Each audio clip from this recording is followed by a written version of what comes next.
আশা করব আপনারা সকলে ভালো আছেন। আপনারা দেখছেন আজকের রাজনীতি। আপনাদের কাছে একটাই অনুরোধ থাকবে, যারা প্রথমবার আমাদের চ্যানেলটি দেখছেন, লাইক করবেন, সাবস্ক্রাইব করবেন, আমাদের পাশে থাকবেন।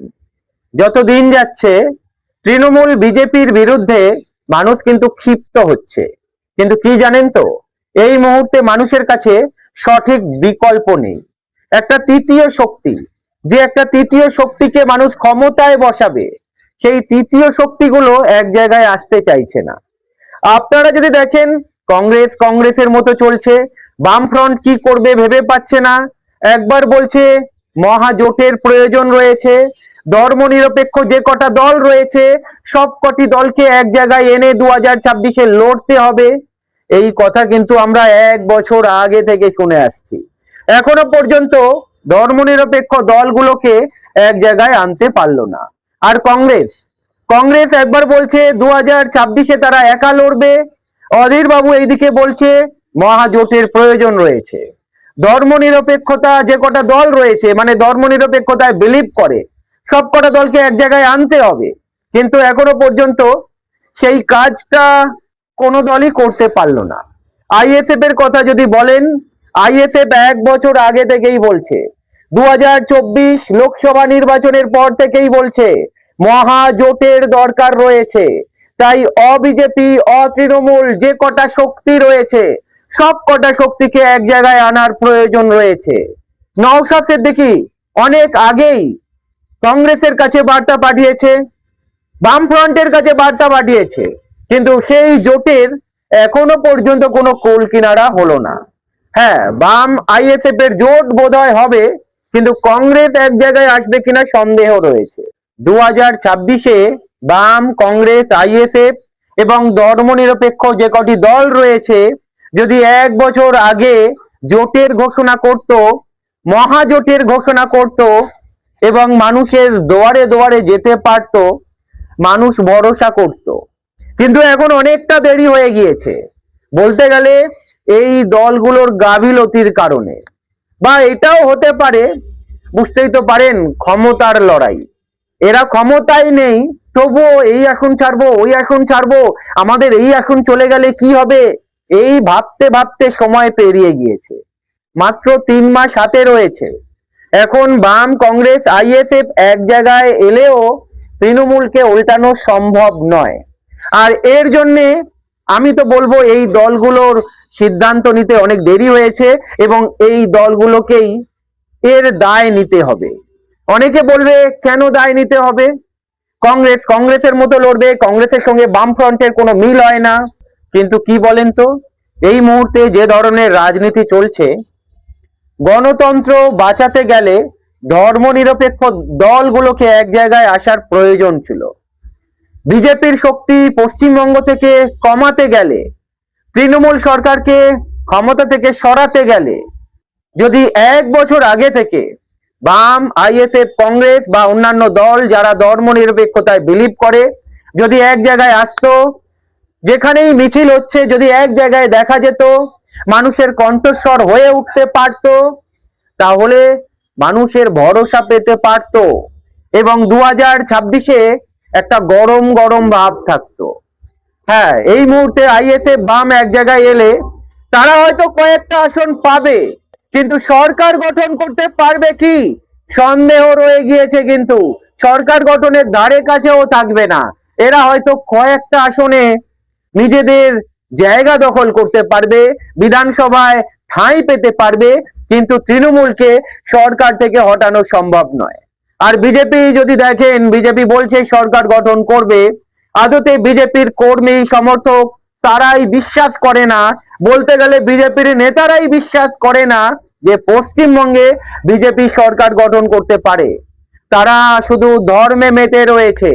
সাধারণ মানুষের দুঃখ দুর্দশা, বিভিন্ন ইস্যু, সেই ইস্যুগুলো নিয়ে বিজেপি আন্দোলন করতে ব্যর্থ। অ্যাকচুয়ালি বিরোধী দলে বিজেপি আছে, কিন্তু বিরোধী দলের কি ভূমিকা বিজেপি নিজেই জানে না। বামফ্রন্ট ভালো কাজ করছে, আইএসএফ ভালো কাজ করছে, কংগ্রেস ভালো কাজ করছে, কিন্তু এই তিনটে শক্তিকে এক জায়গায় যদি না আনা যায়, তাহলে এই তৃণমূলকে হারানো সম্ভব নয়। এটা কংগ্রেসের নেতারাও জানে, বামফ্রন্টের নেতারাও জানে, আইএসএফ এর নেতারাও জানে, কিন্তু হচ্ছে না কেন? সর্ষের মধ্যে ভূত, স্বার্থ, এখানে স্বার্থ জড়িত রয়েছে। এই স্বার্থের কারণেই এরা এক জায়গায় আসতে পারছে না। তৃণমূল সরকার আবার 2026-এ ক্ষমতায় থাকবে। এত দুর্নীতি হলো, সবকটা দল জানে, সবকটা দল তৃণমূলের বিরুদ্ধে আন্দোলন করছে, কিন্তু নিজেদের শক্তি বাড়ানোর জন্যে, জনগণকে বাঁচানোর জন্য কতটা কংগ্রেস, কতটা বামফ্রন্ট লড়াই করছে সন্দেহ রয়েছে। আমি জানি আমার সঙ্গে অনেকে একমত হবেন না, অনেকে বলবেন কংগ্রেসের সঙ্গে মিল খায় না, আইএসএফ এর সঙ্গে মিল খায় না। ওসব ছাড়ুন, এখন বাংলা বাঁচাতে গেলে হিন্দু মুসলমানের মধ্যে যে বিভেদ বিজেপি ঘটিয়ে দিয়েছে, সেটা ঘোচানোর জন্য এই তিনটে দলকে এক জায়গায় আসার দরকার ছিল। আরো যে কটা দল রয়েছে ধর্ম নিরপেক্ষতায় বিলিভ করে, সব কটা দলকে এক জায়গায় আসার দরকার ছিল। তাহলে 2026-এ দেখতেন খেলাটা অন্যরকম হতো। এখন সেই সময় আর নেই। হয়তো আমার কথাগুলো অনেকের কানে লাগছে, তবে আমি যে কথাগুলো বলছি আপনারা একবার মিলিয়ে দেখুন তো। 2024 লোকসভা নির্বাচনের রেজাল্ট আউট হওয়ার পর থেকে এই তিনটে দল একসঙ্গে কেন এলো না, কেন একসঙ্গে বসে আলোচনা করলো না, 2026-এর প্ল্যান কেন তারা করলো না, এই প্রশ্ন কিন্তু রয়ে যাচ্ছে। এই তিনটে দলের কাছে একাধিক ইস্যু ছিল, এই একাধিক ইস্যুকে কেন্দ্র করে মহাজোট গড়া যেত এবং মহাজোট গড়ে রাজ্যের বিভিন্ন কোণে কোণে আন্দোলন করতে পারত।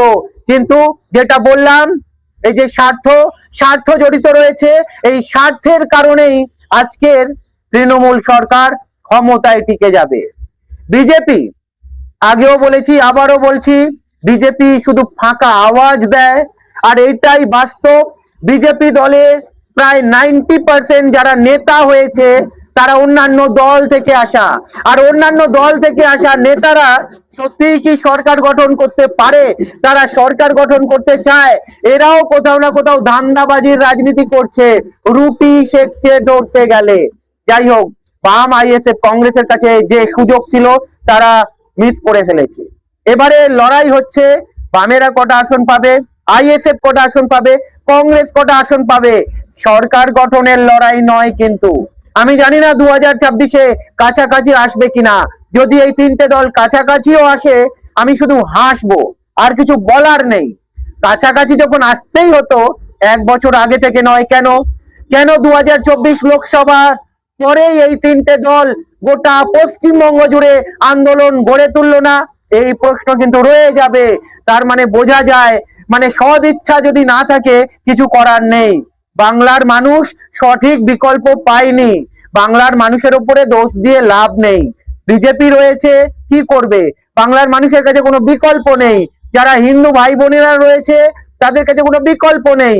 বামেরা একা পারবে সরকার গঠন করতে, সেই ক্ষমতা রয়েছে। কংগ্রেস পারবে, আইএসএফ পারবে, কিন্তু তিনটে দল 2024-এর পরে যদি এক জায়গায় আসতো, আরো অন্যান্য দলগুলোকে নিয়ে যদি জোট করতো, তাহলে একটা সম্ভাবনা ছিল। এই সম্ভাবনায় জল ঢেলে দিয়েছে এই দলগুলোর কোথাও না কোথাও প্ল্যানিং এর অভাব রয়েছে। আমার ব্যক্তিগত মত এটা। আমি যতটা মার্কেটে ঘুরেছি, নেতাদের সঙ্গে কথা বলেছি, প্রতি কটা নেতা বলছে জোটের প্রয়োজন রয়েছে, কিন্তু আদতে সেই জোট এখনো হয়ে উঠছে না। কয়েকটা নেতা এমন রয়েছে যারা নিজেদের স্বার্থ দেখছে, নিজেদের দলের স্বার্থ দেখছে, যার ফলে জোট হচ্ছে না। যদি জোট হতো, একটা ধামাকা হতে পারতো। 2026-এ জোট সরকার তৃণমূলকে সরিয়ে ক্ষমতায় আসতে পারতো।